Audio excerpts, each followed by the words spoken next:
Okay, this video is going to be kind of a continuation of the Help Center as far as helpful onboarding tips that allow you to not pay the Proactive Support Plus plan.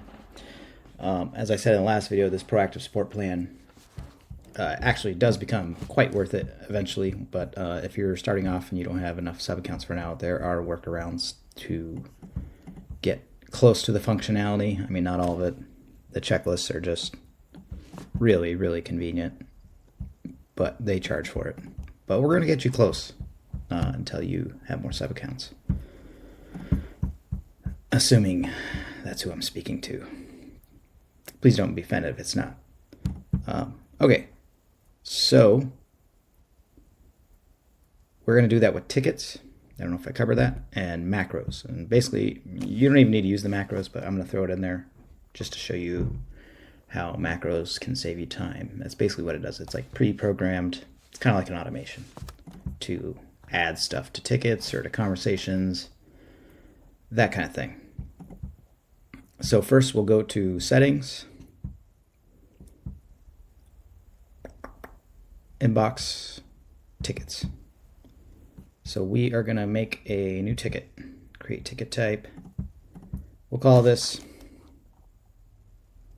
and it's going to be type custom. So there's three types of tickets. You got your customer facing tickets, which they can see inside their messenger. We'll call it onboarding step 1. What would step 1 be? Embed a form on a website with checkbox for A2P registration with checkbox with.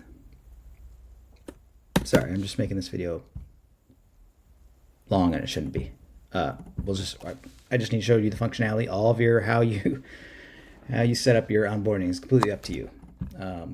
We'll call this as the description, just to show you that where it shows up. If it does show up, can't remember if it shows up. I think this might be just for internal use, to be honest, but I can't remember. Let's click create. So once you do create it, so you could actually, so these states, let me save, and then we'll go over what these mean as far as tickets, because it might be your first time seeing a ticket. So when you're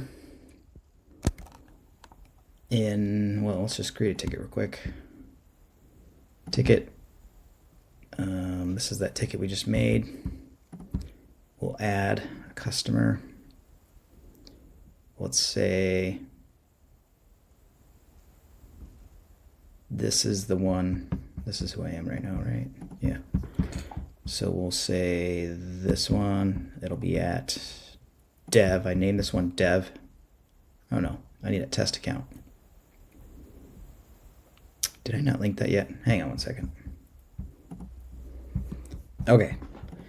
All right, I'm back. I got it linked. I got a fresh new client profile, and so that way we'll start from scratch. It'll be a lot more understandable. So what we were doing, we were in the inbox.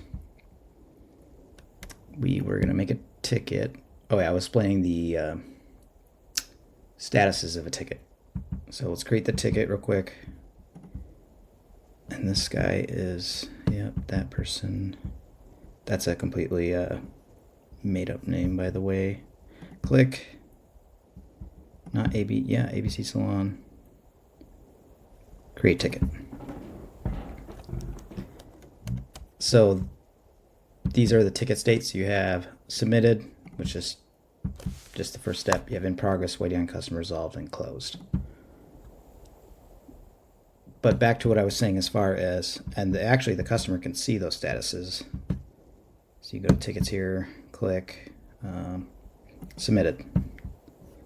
And then if you were to say in progress, let's change to in progress.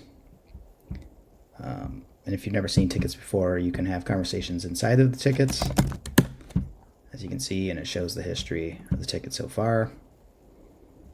And you can always make this bigger if you wanted.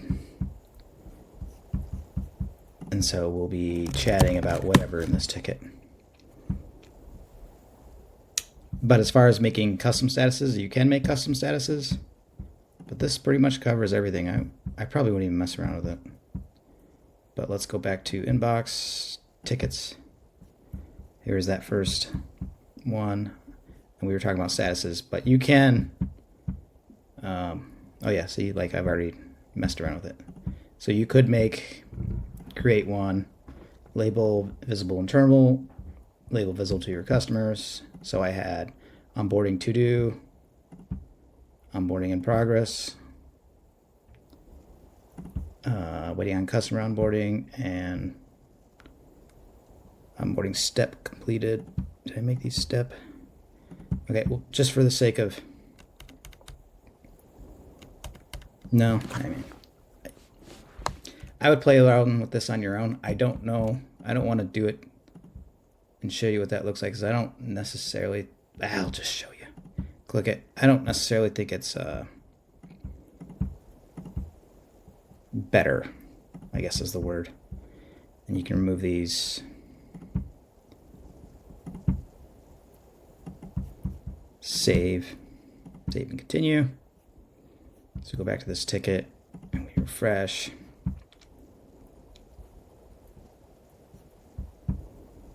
So let's see how it looks.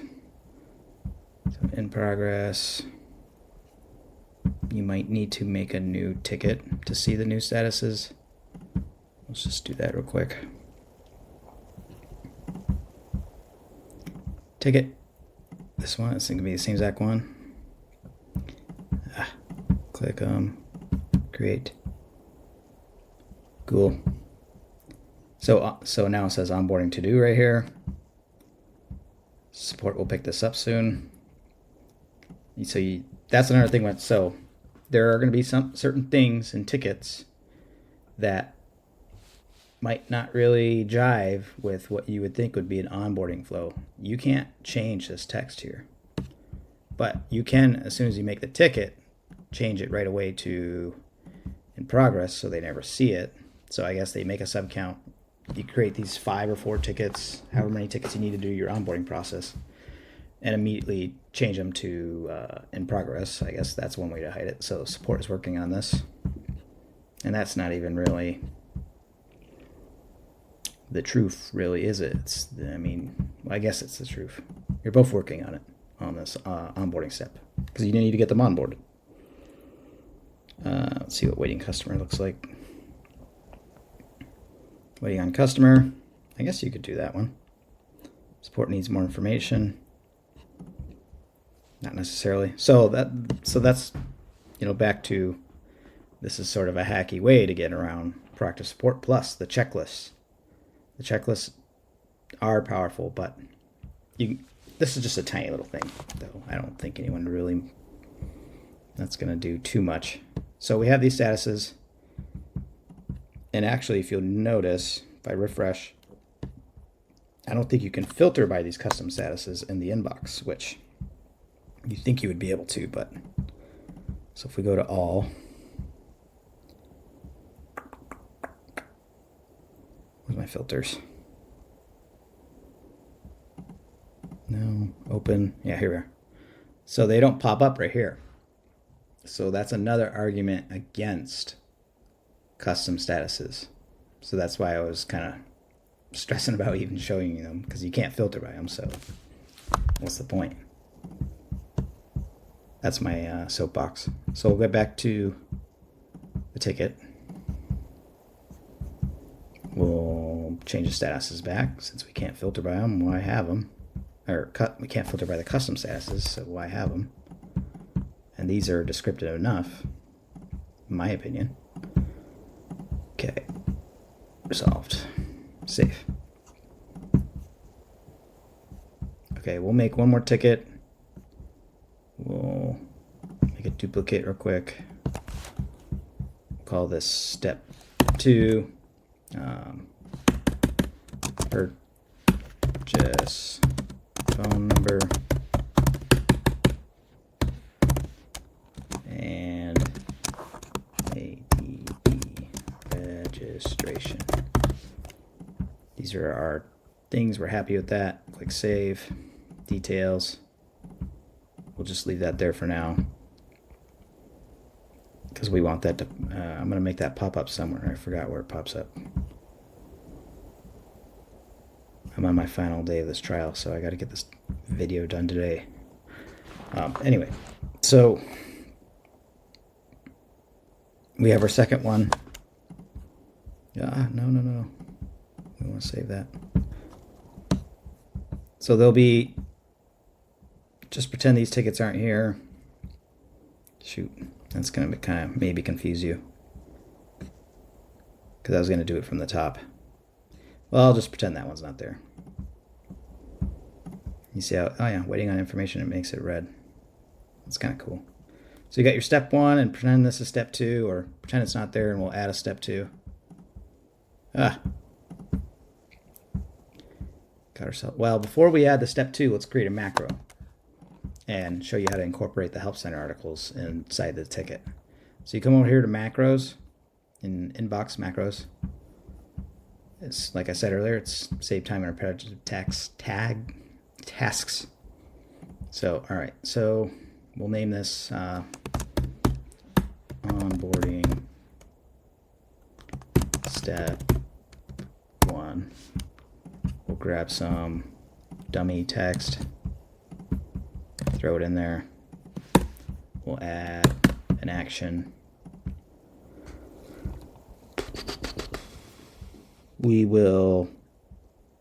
You can tag them for data filtering later, but all I really wanted to do is mark it as priority and insert an article.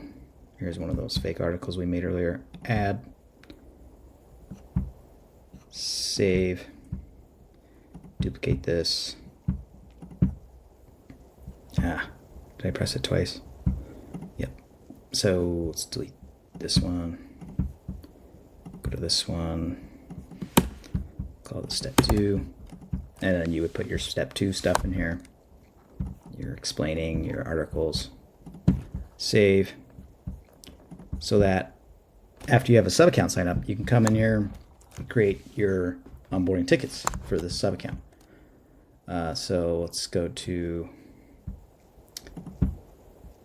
let's just close these and start from the top. Close. No, but I didn't want to leave them in their state. Leave us this one and this one probably.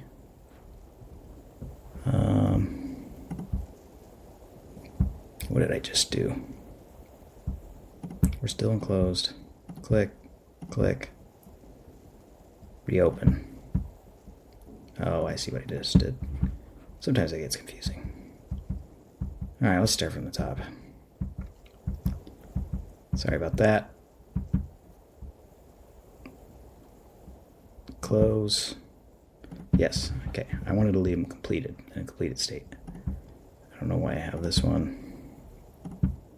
Okay. I don't think that even affects. Maybe I'll just say close. It'd be awesome if it just took it away from their inbox right away, or their messenger.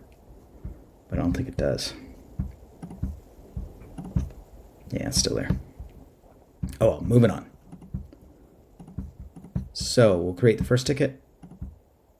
Let's say step 1. You add them.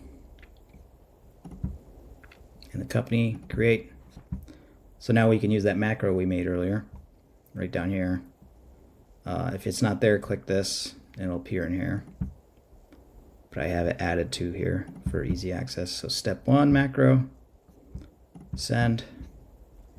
Make that second ticket. Add that customer again. It's on that company. Create ticket. Then we'll add that step 2 macro.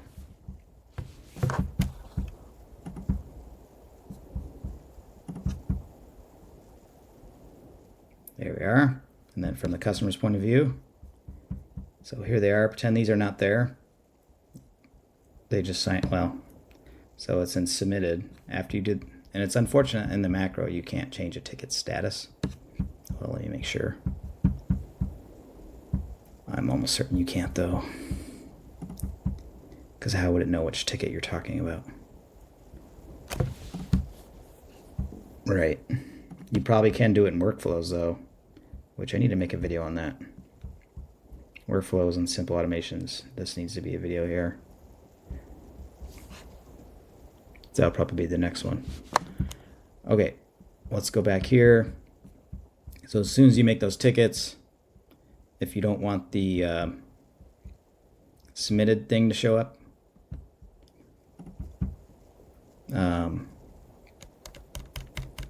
you would have to change the status. So you go over here, say in progress on both of them.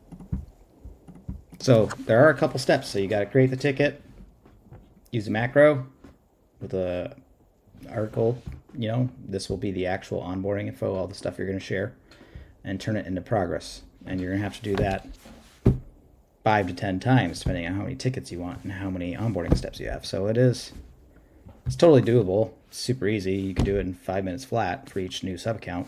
I mean, that's super doable. But when you get a ton of sub accounts, and I define ton as anything over 10 really. Like if you're adding sub accounts every month, it's probably a repetitive task you don't want to do all the time. And that's probably the reason for getting a 497 plan too. So you can create them on the fly, and then you just have your proactive support plus on autopilot.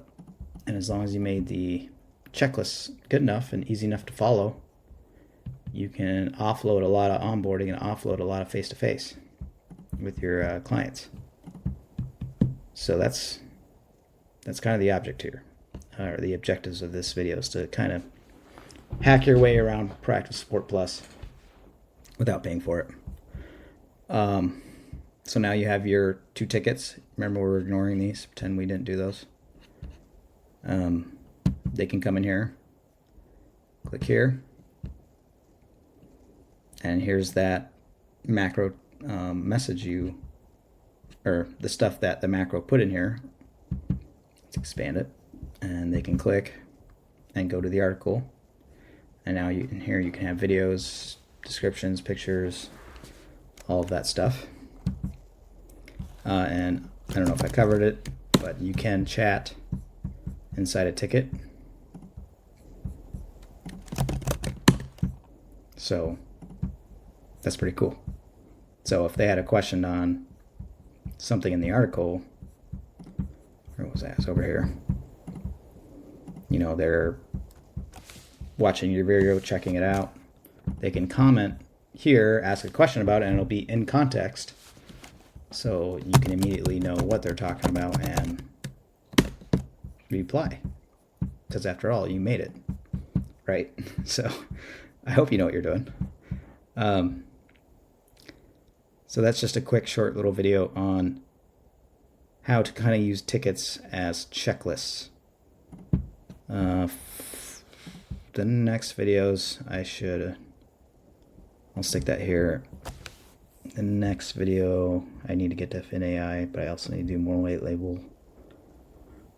We should do workflows next.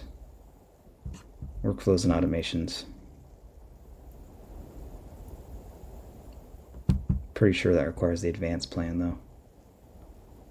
And I'm trying to do all the essential, what you can get away with the essential plan first. Let's see, I'm almost certain, well, I am in the advanced trial, so it's not gonna say lockdown. But anyway, we'll have a video on that regardless of if it's essential or advanced. I know simple automations is an essential for sure, but I don't know if workflows is. It might actually be in here. Workflows. Yeah. So you got to be advanced. So I'll do a real quick video on simple automations next. I think you're only allowed to have one anyway on the essential plan. Well, regardless, I got FinAI and workflows left, and a little bit more in white label stuff. Real quick, as far as the statuses things, I forgot to say, when the ticket is done, you'll click resolved. It'll be resolved over here. This is what it'll look like. And that was from the conversations tab. Let's go to tickets, resolved, and then they will be able to see it in here. And then I'm not exactly sure how long it takes for the ticket to disappear once you close it from the messenger. We'll click close. I bet you that's in the settings somewhere. But close doesn't show up to the client. That's just more for you to know about, that this is closed and you don't want it showing up in your messenger anymore. So if you come over here, we only have one open left, and then we have all the closed. I don't want to take too much of your time, but I'm sure there's a setting for how long until a closed ticket is removed from the messenger.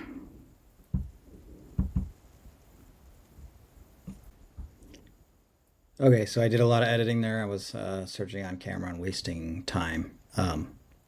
I found this article that was written in May 2024 that says it takes 7 days for closed tickets to disappear from the messenger, a client's messenger. But now show conversations that were recently closed. Will now show.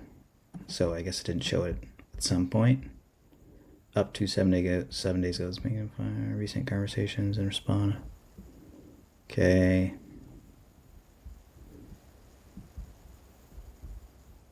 Looks like this is just automatic and they don't even give you the option.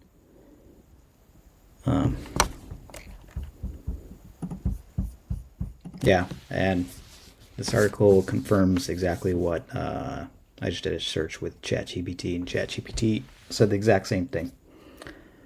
So 7 days, closed tickets disappear. Actually, it's conversations too. So that's that. Thank you.